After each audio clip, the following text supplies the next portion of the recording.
everyone, this is Monisha. Welcome to K-Mystry channel. Today we are going to see octahedral field of splitting under the topic crystal field theory. So in this video, we will see how to fill up electrons in the splitted d orbitals because of the field of splitting created by the ligands. Okay. So we'll generally see how to fill D1, D2 up to D10 electrons of weak field and strong field ligands when it is approaching. Okay. So before entering into that, we have to know what is d orbital first and how many d orbitals are there, how many are projected in which directions, how many are projected on the axis, how many are projected in between the axis. All this information we first have to know to get a good view of it. Okay. So we have 5 d orbitals. We know that we have s orbital, p orbital, d orbital, f orbital, right? These are the subshells. We can call it as we are calling it as orbitals also. So in s orbital is subshell we have 1 orbital, in p subshell we have 3 orbitals, in d we have 5, in f we have 7 orbitals.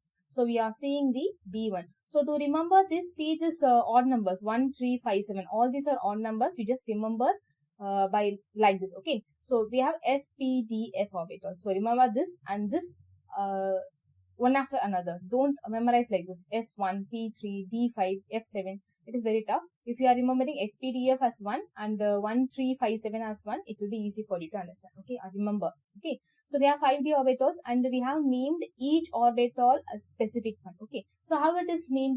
We must know how the orbitals or lobes are located in the 3D field. Okay, so we have this cube here. We have our y axis and z axis here, right? We have our y axis and x axis here. In this y and x axis, we have one face of the cube within which our one lobe is located. Okay, so one lobe is located there. So this lobe is located in y and x. So we are calling this orbital or lobes are as dxy, right? So this is one lobe which is located under x and y. We can rearrange this y, x and z interchangeably, no issues. So we have x and y and lobes are arranged like this. Okay, so lobes are arranged between x and y axis. So we are calling this as dxy. Likewise, we have this lobes located in y and z direction. So we are calling this as dyz. So this lobes are arranged in the dx and z. So we can call this as dx zx also. Okay, no issues. So we have to see this one now. In this arrangement, the lobes are arranged on the axis. By now, these three lobes are located in between the axis. All these have lobes in between the axis. But the last two, the lobes are located on the axis. So we are calling this as x square minus y square, d x square minus y square, and we have only one proper lobe in the z. So we are calling this as dz square. So these are orbitals. We have 2 on the axis or along the axis orbitals, and we have 3 in between located lobes located axis. Okay. So these are the things. Now we are going to see how the 6 ligands are coming towards the metal atom. So think that we have metal atom in the middle. Okay, so we have metal atom in the middle, and we have these 6 ligands 1, 2, 3, 4, 5, 6. All these 6 ligands are approaching towards the metal atom. So when it is approaching, all the 6 ligands will be located in a proper orientation.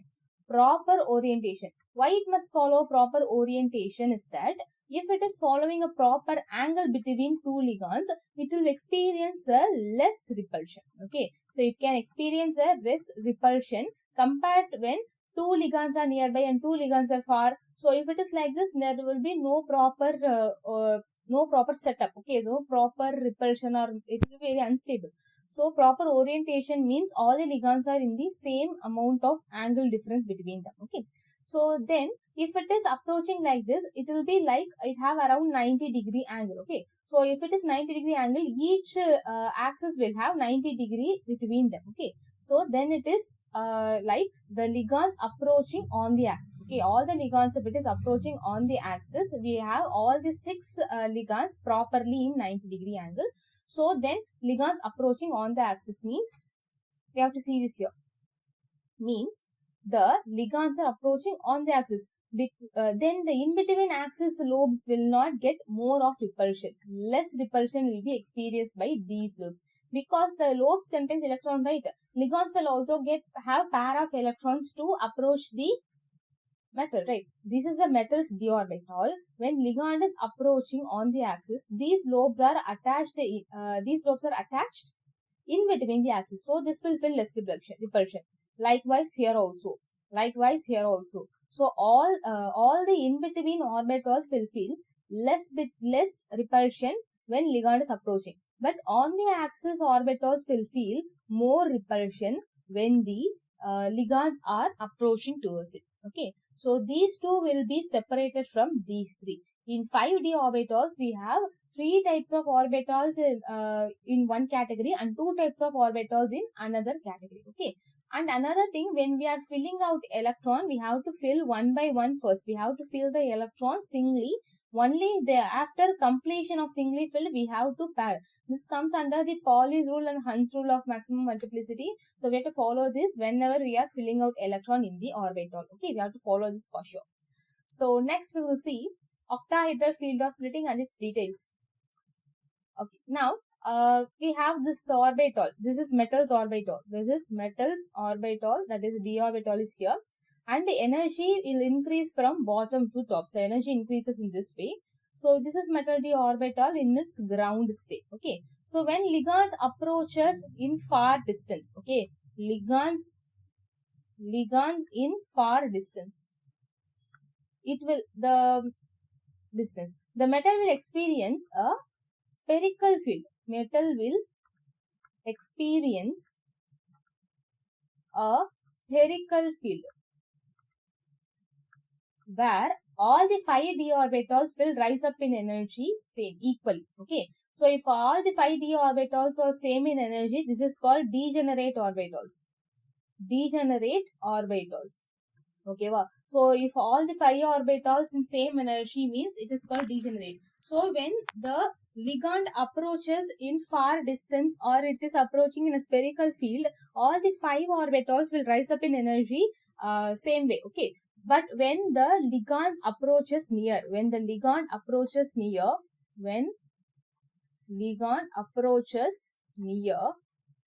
the splitting occurs. The splitting occurs in such a way that the orbitals or lobes which are located in between the axis will separate alone, and the orbitals lobes which are present on the axis will separate alone. Okay. So we have in between axis orbitals like this, right? We have dxy, dyz, dzx. All these three will pair up, and these dx square minus y square and dz square, these two have lobes on the axis. So this will be repelled more, and dxy, dyz, dzx will repel less. Okay. So we can see from here itself that the triply degenerate, that is dxy, dyz, dzx, all will experience same amount of repulsion. Here dx square minus y square and dz square, both these will experience a same kind of repulsion. So 3 orbitals are in same energy, so this is called triply degenerate.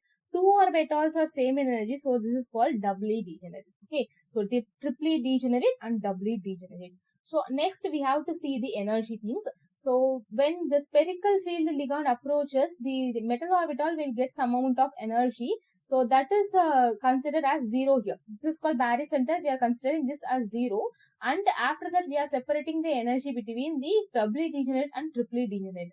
This is plus 3 by 5. This is minus 2 by 5. The negative sign represents that the energy has decreased. Okay. So it is stabilizing. Energy has decreased. It means that the energy is released. Okay. When it is obtaining stability, when anything is obtaining stability, it will lose energy. It will be exothermic. It will lose its energy. So when something is losing energy, it will get negative sign. Likewise, the 2 by 5 has got negative sign because these 3 orbitals has decreased in energy from the spherical field of degenerate orbitals. Okay.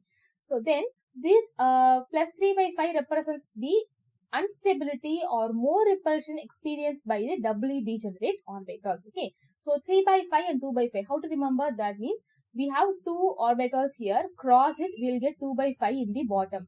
We have 3 orbitals here, cross it, we will get 3 by 5 in the top. Okay, so positive and negative denotes only the energy loss or energy gain. If energy is lost, it is negative. Energy is gained, it is positive. Okay, so we have represented in the unit called delta naught. Delta is nothing but the energy difference between the orbitals. We have special name for this one.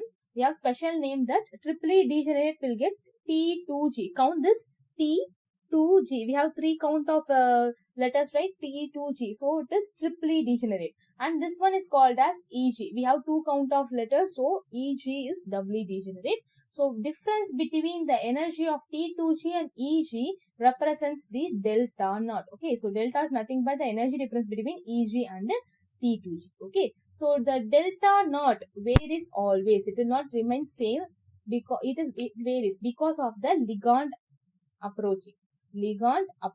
Okay, so we don't have only one type of ligand, we have so many type of ligands.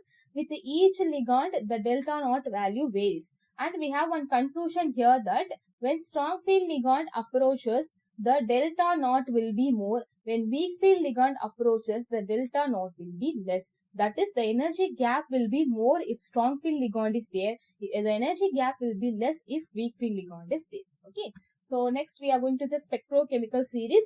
To find whether a ligand is strong field ligand or weak field ligand, we must know this series. Only then we can proceed with the filling and all. Okay. So see this one. If you remember, if you can understand this and memorize this series is very easy for you. See this one: carbon, nitrogen, oxygen, halogens, fluorine, chlorine, bromine, iodine. So all these are in the periodic table, right? Atomic number 6, 7, 8, 9. So we have a 17 and all, it will go down like that. So 6, 7, 8, 9. You have to remember like this only. So carbon is very strong compared to nitrogen, oxygen, then halogens. Okay, all the halogens will come here. So this is the order. So carbon containing ligands are strong field ligands. See this here. Carbon monoxide and cyanide both are containing carbon, which is very strong. If any ligand comes with carbon, it is a strong field ligand for 100%. Okay, then we have to see the donor also. The donor must be carbon. If the donor is carbon, remember that if donor is carbon, then it is strong field ligand. Okay, so then we have ethylene diamine, NH3, EDTA, NCS. And all this contains nitrogen. So after carbon, nitrogens come. See this. After carbon, nitrogens come. We can write this series like this also. Halogens, oxygen, nitrogen, carbon. Come in the reverse direction. Carbon, nitrogen, oxygen, halogens. Okay, so 6, 7, 8, 9. So then after this nitrogen comes. So all the nitrogen atoms or all the nitrogen donors will have strong field capacity. So then the partition begins. Oxygen. From oxygen to towards the left, the strong field ligand capacity will decrease. That is, weak field ligand starts. Okay. So these 3 will come together. Then we have our halogen and 2 of our sulfur compounds. Okay. So 2 sulfurs are there. Other than that, we have halogens only. Fluorine, chlorine, bromine, iodine.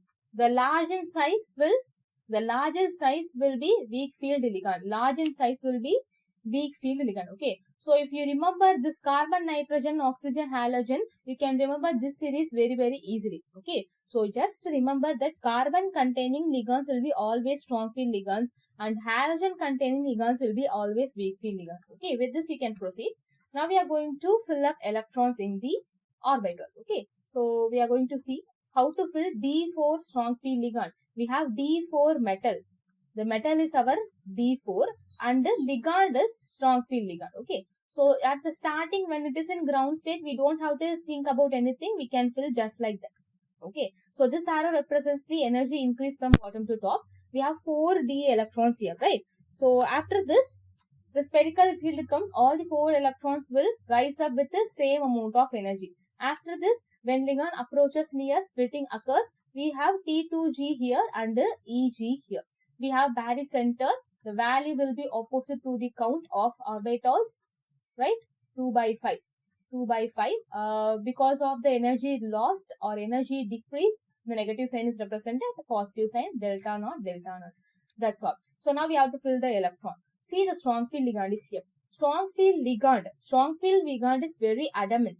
Okay, so this is very adamant that it pairs up electron. We have so many reasons behind it. Just to have it as a trick. It is very adamant, so that it pairs up electron in the lower state itself. Okay, so we have 4 electrons. 1, 2, 3. Instead of entering into the top level, instead of entering into the EG, the electron will be paired up here down itself. Okay, so T2G will contain 4 electrons and EG will contain 0 electrons. Okay, this is how we have to do this. So this is because that we have already seen that delta naught of strong field ligand is greater than delta naught of weak field ligand. We have seen this, right? So this is the reason that the energy gap between the two EG and T2G will be more in case of strong field ligand. So the electron cannot jump and go to this place. Instead, it will pair. Okay. So next one is D4 weak field ligand. So D4 weak field ligand. Metal have the D4 electrons and weak field ligand is ligand. So energy increases from bottom to top. So this is metal and we have 1, 2, 3, 4 electrons without any problem. 1, 2, 3, 4 electrons. Now the separation has taken place. T2G and EG. Barycenter, cross the value 3 by 5, cross the value 2 by 5. Denominator will have negative value delta naught. Okay. Then now we have to see what weak field ligand will do. In weak field ligand, delta naught of strong field ligand is greater than delta naught of weak field ligand. That means the energy gap between the EG and T2G is small, so that the electron can jump from T2G to EG after filling individually. Okay, so we have 4 electrons. 1, 2, 3. Instead of pairing up here, since the energy gap is very small, this can go to the top level. So we have T2G3 and EG1. This is how you have to write the electronic configuration. The EC is electronic configuration. Okay. So in case of weak field ligand, no pairing occurs. Okay. So next, we have to see the comparison between the strong field and weak field ligand. Okay, so pairing energy. So we have to see the pairing energy. Strong field ligand pairs up. It is adamant, so it is pairing up. Weak field ligand does not pair. No pairing. Okay, no pairing occurs. Since it is pairing, it means that delta naught is very larger than the pairing energy. The amount of energy required to pair an electron is very less, right? The amount of energy required to pair electron is very less. The amount of energy required to pair electron is less. So pairing occurs instead of jumping. Here delta naught is less than PE. So the amount of energy required to jump from T2G to EG is less. So it is jumping, no pairing occurs. This is the relation between these two. I hope this is helpful for you. You just try for filling D1, D2, D3 up to D10. Both for strong field ligand and weak field ligand. You will come to a good conclusion. I hope this video helped you a lot. Thank you so much.